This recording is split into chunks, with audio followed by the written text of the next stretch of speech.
그들이 이 말을 듣고 마음에 찔려 베드로와 다른 사도들에게 물어 이르되 형제들아 우리가 어찌할꼬 하거늘 베드로가 이르되 너희가 회개하여 각각 예수 그리스도의 이름으로 침례를 받고 죄사함을 받으라. 그리하면 성령의 선물을 받으리니 이 약속은 너희와 너희 자녀와 모든 먼데 사람 곧 주 우리 하나님이 얼마든지 부르시는 자들에게 하신 것이라 하고 또 여러 말로 확정하며 권하여 이르되 너희가 이 패역한 세대에서 구원을 받으라 하니 그 말을 받은 사람들은 침례를 받으며 이날에 신도의 수가 3,000이나 더하더라. 그들이 사도의 가르침을 받아 서로 교제하고 떡을 떼며 오로지 기도하기를 힘쓰니라. 아멘. 지난주에 살펴보았던 것과 같이 교회는 신앙 고백 위에 세우신 공동체입니다. 교회는 신앙 고백 위에 세워진 공동체입니다. 그리고 신앙 고백의 시작은 오늘 우리가 살펴볼 회개로부터 시작됩니다. 그러니까 회개가 있어야 신앙 고백이 있고 신앙 고백이 있어야 교회가 있다는 것이죠. 그러므로 교회는 회개한 사람들이 모인 신앙 공동체입니다. 이 땅에서 교회의 시작을 알리고 있는 오늘 본문, 많은 학자들은 신약 교회가 언제 시작되었느냐? 오늘 본문에서 시작되었다고 믿습니다. 그 본문은 그것을 아주 분명하게 밝히고 있습니다. 교회는 처음부터, 교회는 이 땅에서 존재할 그때부터 회개한 사람들이 모인 신앙 공동체였습니다. 우리가 꿈꾸는 교회, 두 번째로 회개한 사람들의 신앙 공동체에 대해서 말씀을 전하고자 합니다. 먼저 본문 37절을 다 함께 읽겠습니다. 그들이 이 말을 듣고 마음에 찔려 베드로와 다른 사도들에게 물어 이르되 형제들아 우리가 어찌할꼬 하거늘. 지금 베드로가 말씀을 전하는 것을 듣고 있는 그 청중들은 누구냐면 이스라엘의 큰 명절인 오순절을 맞이하여서 전 세계 각지에서 몰려온 많은 유대인들 또는 유대교로 개종한 이방인들입니다. 그 사람들을 향해서 베드로는 성령 충만하여 오순절 성령 강림으로 인하여 성령 충만하여 복음을 전했습니다. 그들이 베드로에게 들었던 이야기, 베드로가 전했던 이야기는 한마디로 우리가 지난 주일에 나누었던 베드로의 신앙 고백이었습니다. 주는 그리스도시요 살아계신 하나님의 아들이십니다. 그 내용이 베드로가 전한 내용의 핵심입니다. 베드로는 여기에 시편 16편을 인용하여 예수님이 이스라엘 백성들이 가장 존경했던 다윗이 예언했고 기대했던 바로 그 그리스도 메시아라고 말하면서 예수님을 십자가에 못 박아 죽이는 일에 참여한 사람들이 바로 지금 베드로의 말을 듣고 있는 당신들이라고, 이스라엘 사람들이라고 분명하게 말합니다. 베드로는 여기에 더하여 예수님의 부활과 성천을 말합니다. 그리고 베드로와 사도들이 이 모든 일의 정인이라고 자신 있게 사람들에게 선포했습니다. 그리고 본문 바로 앞절은 이렇게 마무리되고 있습니다. 그런즉 이스라엘 온 집은 확실히 알지니 너희가 십자가에 못 박은 이 예수를 하나님이 주와 그리스도가 되게 하셨느니라 하니라. 우리가 함께 읽었던 본문 37절에 의하면 베드로의 이 말을 듣고 사람들은 마음에 찔림을 받았다라고 이야기합니다. 자신들이 큰 잘못을 저질렀구나라는 자각과 함께 이제 그러면 어떻게 해야 되나, 이 행동에 대한 책임을 어떻게 져야 하는가 하는 두려움을 느꼈습니다. 그래서 다급하게 베드로와 사도들에게 이렇게 묻습니다. 형제들아 우리가 어찌할꼬. 이 말씀은 우리가 어떻게 하면 좋겠습니까? 우리는 무엇을 이제 해야 합니까? 라는 말 아닙니까? 비록 그들이 잘 모르고 한 행동, 어쩌면 대부분은 군중심리에 따라서 한 행동이었는지 모르지만 그들의 행동은 하나님께서 보내신 그리스도 예수를 죽이는데 동참한 심각한 죄를 범한 행동이었습니다. 그들은 실제로 또 그때 예수님을 십자가에 못 박을 때 이렇게 이야기했습니다. 요한복음 19장 15절 상반절입니다. 그들이, 지금 베드로의 말을 듣고 있는 바로 그 사람들 말입니다. 그들이 소리 지르되 없이 하소서 없이 하소서 그를 십자가에 못 박게 하소서. 지금 베드로의 말을 듣고 있던 바로 그 사람들이 예수님을 십자가에 못 박으라고 그렇게 외쳤던 그 사람들입니다. 이어지는 본문 38절을 다 같이 읽겠습니다. 베드로가 이르되 너희가 회개하여 각각 예수 그리스도의 이름으로 침례를 받고 죄 사함을 받으라. 그리하면 성령의 선물을 받으리니. 그 사람들의 걱정스러운 절규에 대한 베드로의 대답은 매우 단호했습니다. 회개하라는 것이죠. 형제들아, 우리가 어찌할꼬, 우리가 무엇을 해야 합니까? 우리가 어떻게 해야 합니까? 라고 물었을 때 베드로는 회개하라고 이야기합니다. 회개란 우리가 가장 쉽게 이해하면 죄를 뉘우치는 것이죠. 그러나 회개는, 성경에서 회개는 단순히 죄를 뉘우치는 것에 그치는 것이 아닙니다. 회개란 마음의 완전한 변화에 근거해야 됩니다. 입술로만 내가 잘못했다고 용서를 구하는 것이 아니라 내 마음이 완전히 돌아서는 것입니다. 내 마음이 완전히 내가 잘못되었다, 내가 죄를 지었다는 상태에, 그 동의한 상태에서 자발적으로 나의 죄를 고백하고 용서를 구하고, 거기서 더 나아가 다시는 그러한 죄를 범치 않겠다고 결단하는 것을 포함합니다. 이것이 바로 회개입니다. 베드로는 지금 자신의 말을 듣고 있는 이스라엘 백성들에게 자신들이 하나님께서 보내신 하느님의 아들이신 그리스도 예수를 십자가에 못 박은 죄인임을 인정하라고, 고백하라고, 용서를 구하라고, 회개하라고 이야기합니다. 그리고 그것이 그들의 잘못된 행동이었음을 고백하고, 이제 하나님 앞에 형제들아 우리가 어찌할꼬 라고는 그 마음을 회개함으로 표현하라고 이야기합니다. 이것은 여러분과 제가 예수 그리스도를 믿을 때도 똑같이 일어났던 내용입니다. 예수님을 믿는다는 것, 우리가 예수님을 믿는다는 것은 내가 죄인이라는 것을 먼저 고백하는 것으로 시작하지 않습니까? 내가 죄인이 아니라면 예수님을 믿을 필요가 아무것도 없습니다. 예수님이 이 땅에 오신 이유는 죄인을 구원하러 오셨기 때문에 내가 죄가 없다면 예수님을 믿을 필요가 아무런 것이 없는 것이죠.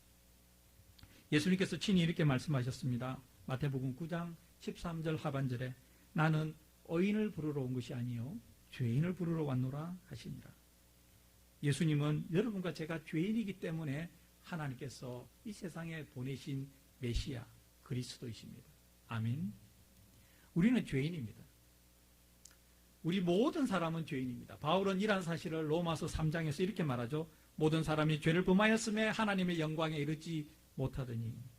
성경은 모든 사람이 죄인이라고 분명하게 말합니다. 어떤 사람은 조금 선하고 어떤 사람은 조금 악하고 차이는 있을 수 있겠지만 조금 선하다 할지라도 하나님 앞에서는 죄인이라는 말이죠. 어떤 사람은 스스로는 죄인이 아니라고 주장할 수가 있습니다. 그렇다 하더라도 그 사람이 죄인이 아닌 것이 아닙니다.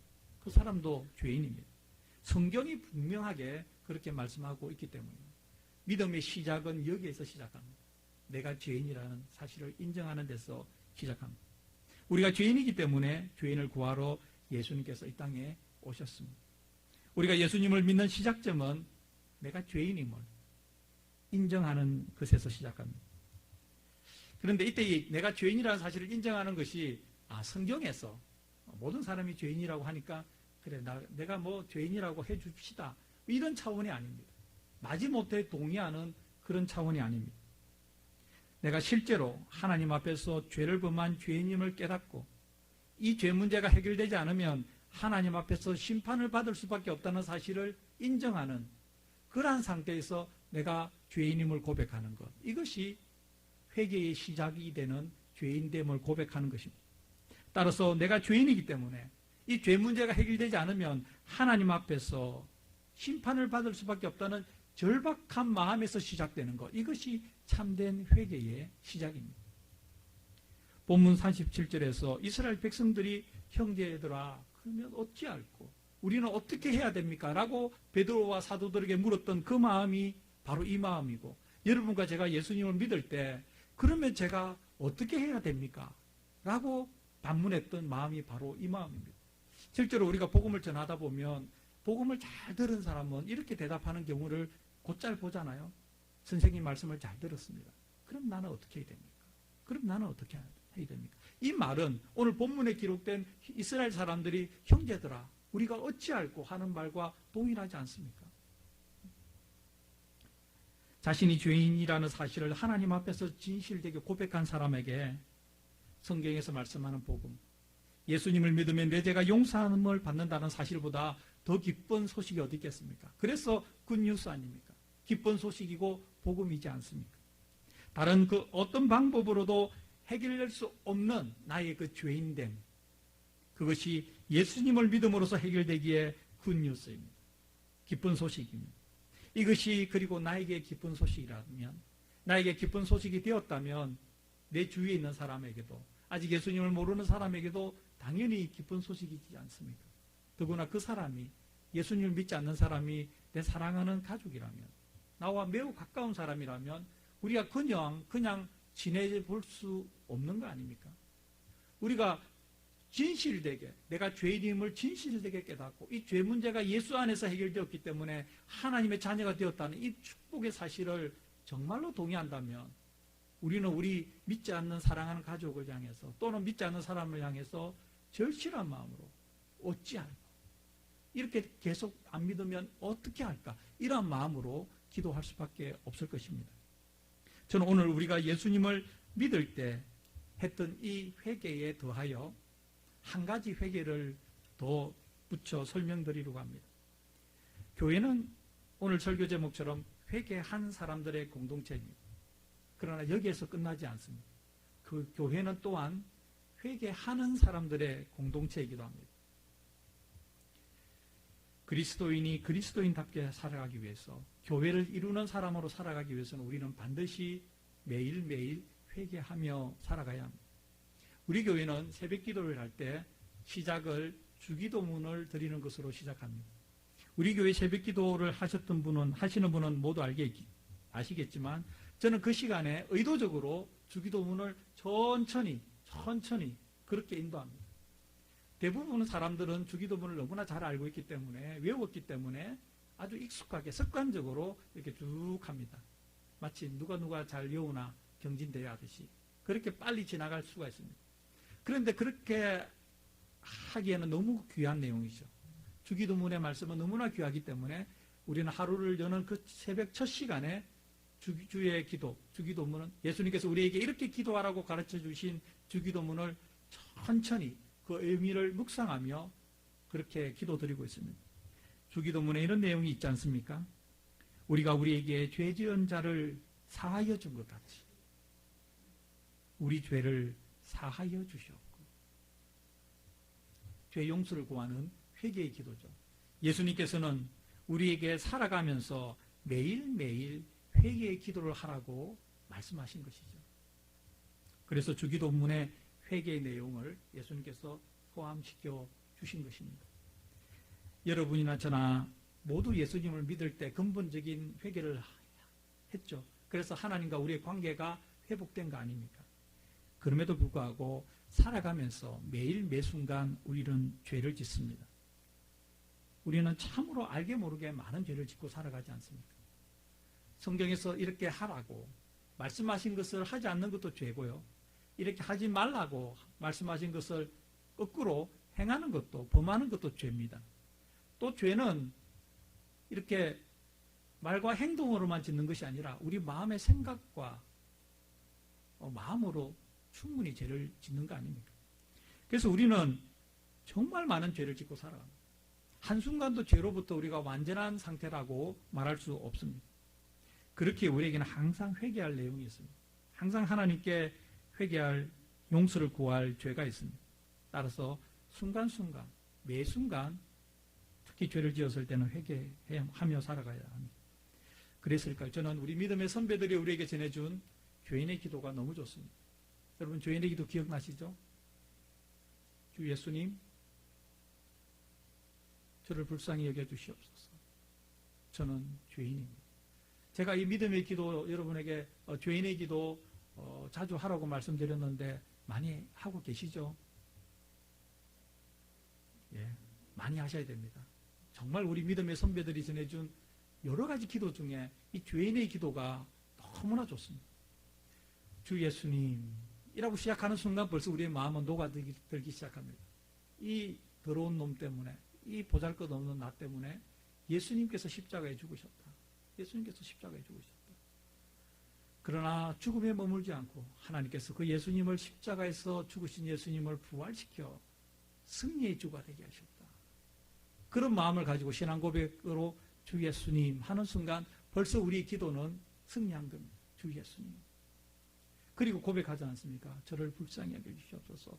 나의 이 죄인됨의 한계, 내가 정말 내 뜻대로 잘 되지 않는 이 안타까운 현실을 주 예수님께 기도하는 거 아닙니까? 저를 불쌍히 여겨달라고. 예수님이 저를 아니까. 예수님이 저를 아니까. 잘 안 되지만 정말 잘해보고 싶은 그 마음을 예수님 제대로 믿고 싶은, 그렇게 믿음으로 살아가고 싶어하는 내 마음을 예수님이 아시니까 저를 불쌍히 여겨달라고. 그러면서도 또 죄를 범했던 우리의 부끄러운 모습에 뭐 달리 할 말이 없기 때문에 우리를 불쌍히 여겨달라고.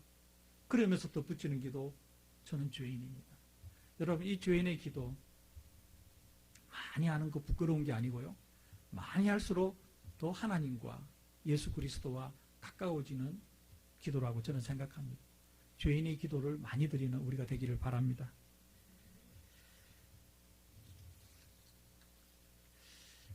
여러분과 저는 정말 다른 것도 잘해야 되지만 회개를 잘해야 된다고 생각합니다. 죄를 품고 살아가지 맙시다. 죄는 숯불 같은 거죠. 품고 살아갈 수가 없습니다. 여러분, 숯불을 품을 사람이 어디 있겠습니까? 죄는 숯불과 같은 것입니다. 품고 살아가면 안 됩니다. 또한 죄를 쌓아두면 안 됩니다. 죄를 쌓아두고 살아가면 안 됩니다. 우리가 죄를 범했을 때, 이건 내가 죄를 지었구나 라고 생각될 때 그 순간 바로바로 우리는 하나님께 회개해야 합니다. 우리 몽고메리 커뮤니티 교회는 회개한 사람들뿐만 아니라 매일 회개하는 사람들의 신앙 공동체가 되기를 간절히 바랍니다. 베드로는 또한 38절에서 침례를 이야기합니다. 침례는 내가 예수님을 믿는 사람이라는 그 사실을 공개적으로 선포하는 예식 아닙니까? 우리는 물속에 완전히 잠겼다가 다시 물 밖으로 나오는 이 과정을 통해서 예수 그리스도와 함께 죽고 예수 그리스도와 함께 살아난다는 것을 상징적으로 표시하지 않습니까? 그러므로 침례식은 내가 예수님과 함께 앞으로의 삶을 살아가겠다는 결단을 선포하는 것이죠. 믿음의 자리이고 축복의 자리이고 축제의 자리입니다. 저는 우리 교회에서 침례가 자주 많이 행해졌으면 좋겠다, 그렇게 생각합니다. 그렇게 된다는 것은 그만큼 더 많은 사람들이 예수님을 구주와 주님으로 영접했다는 것이고, 그만큼 우리 교회가 복음을 열심히 제대로 전했다는 증거라고 생각합니다.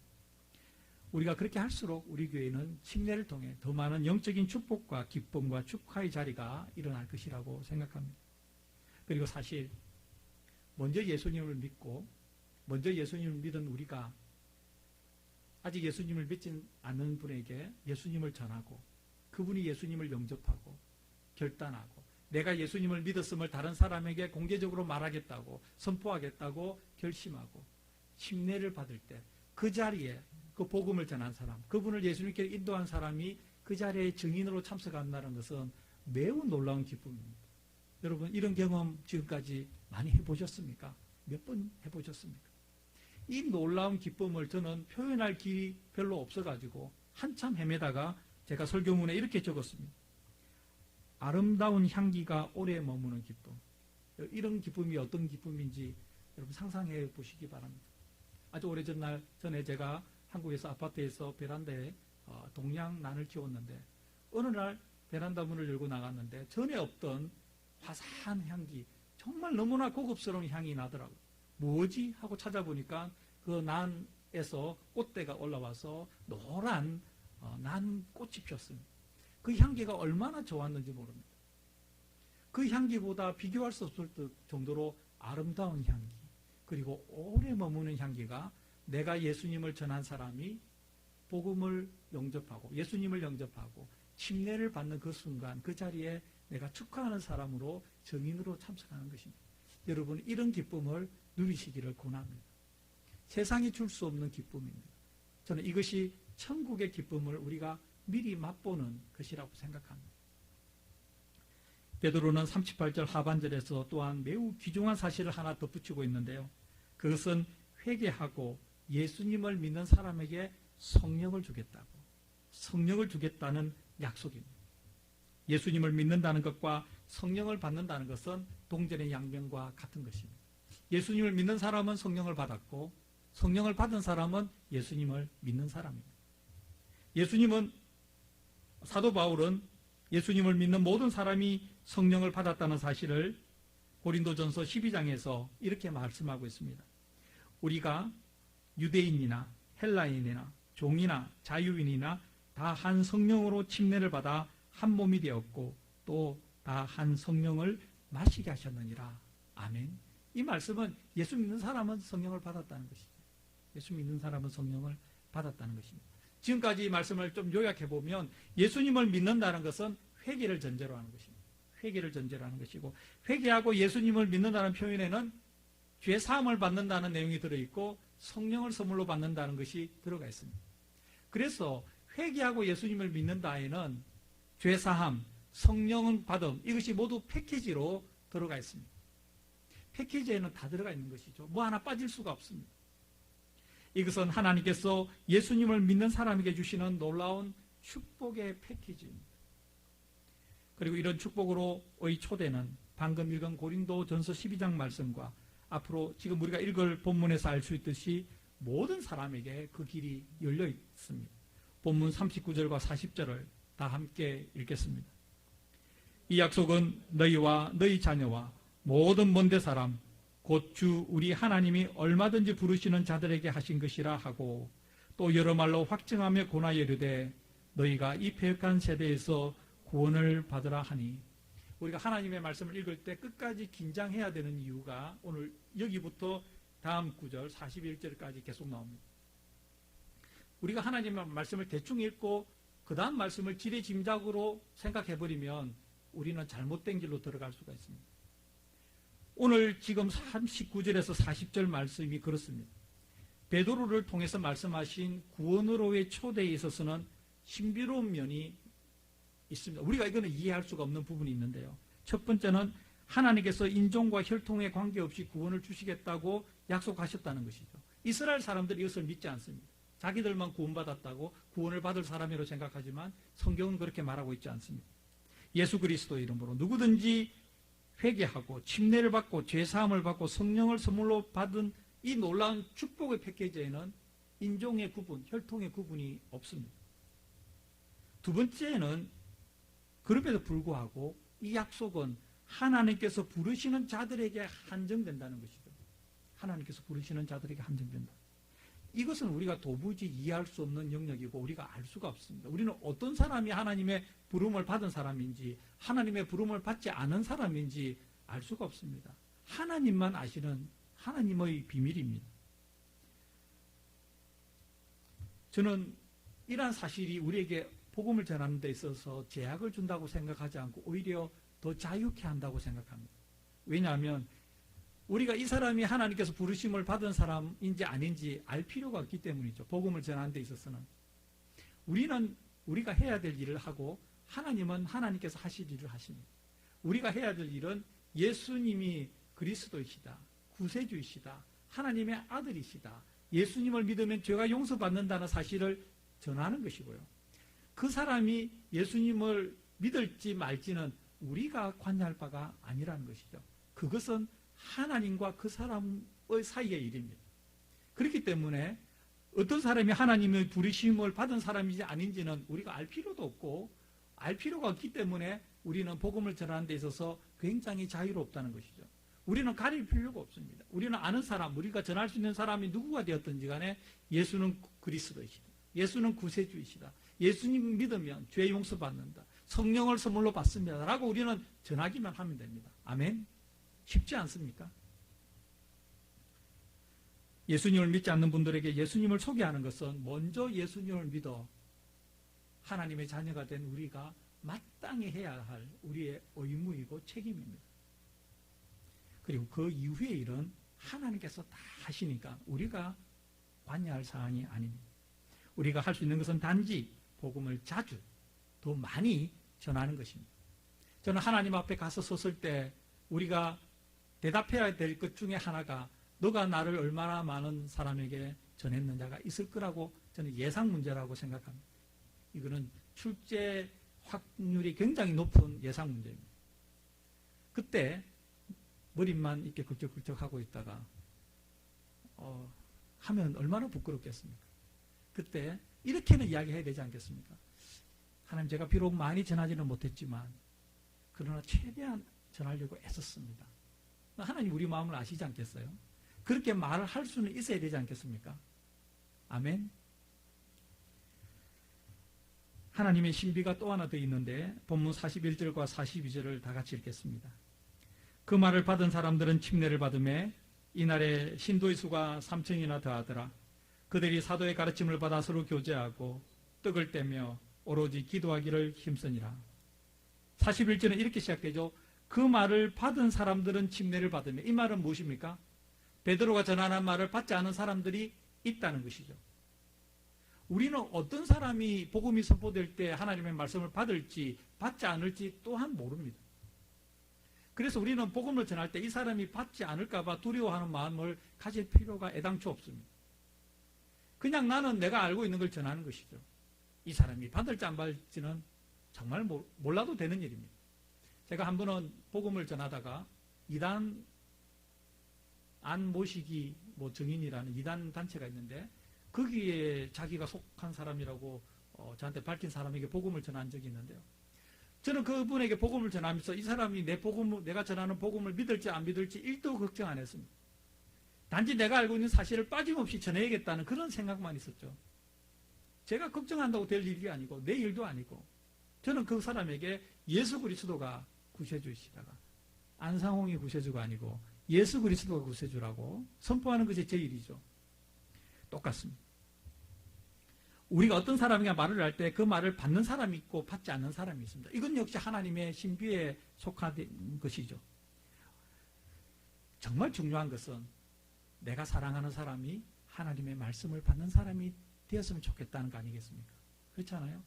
또 하나님의 말씀이 주일날 이렇게 선포될 때 예배의 자리에서 나는 하나님의 말씀을 받는 사람이 되었으면 좋겠다. 꼭 그 사람이 되어야겠다. 그런 사람이 되어야겠다고 간절한 바람을 가지는 거 아니겠습니까? 그게 우리의 관심사죠. 하나님의 말씀을 받지 않는 사람에게 대해서 우리가 관심을 가질 필요가 없는 거 아닙니까? 알 수도 없고, 관심은 내가 사랑하는 사람, 내 사랑하는 친구, 또 나 자신, 그런 사람이 되어야겠다는 간절한 마음이 우리에게 필요한 것 아니겠습니까?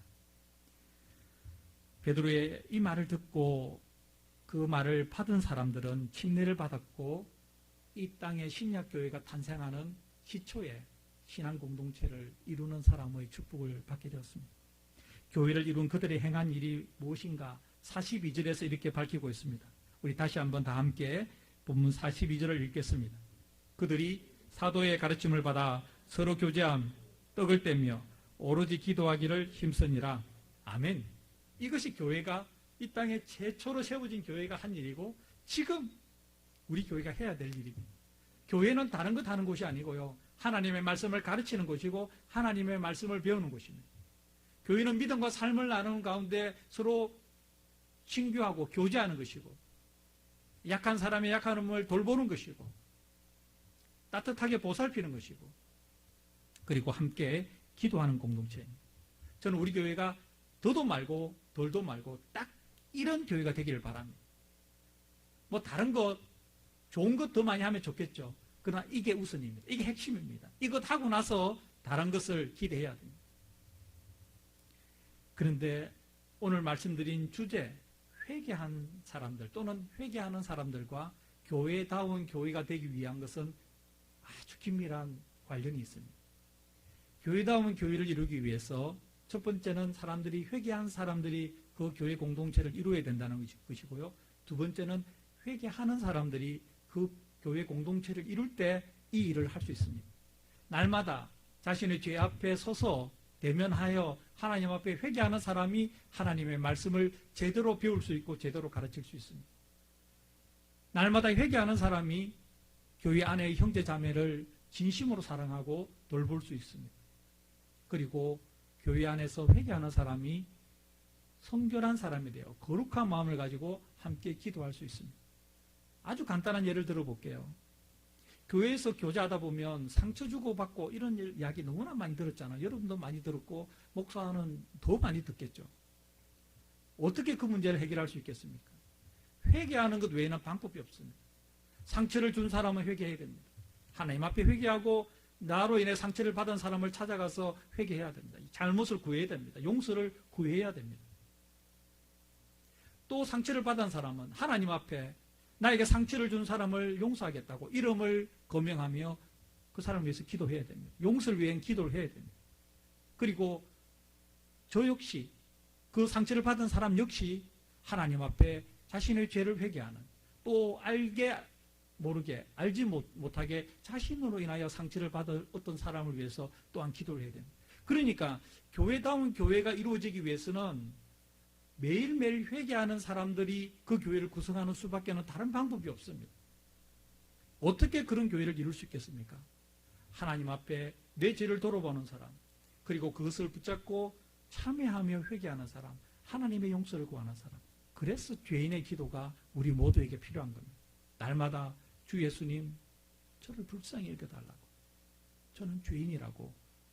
모든 교회의 교우들이 그렇게 진심으로 가슴을 치며 회개한다면 그 교회가 지금 초대교회가 시작되었을 때 했던 이 모든 성경적인 교회의 모습, 하나님의 말씀을 가르치고 배우고, 그리고 예수 그리스도 안에서 교제하고 함께 기도하는 공동체가 되지 않겠습니까?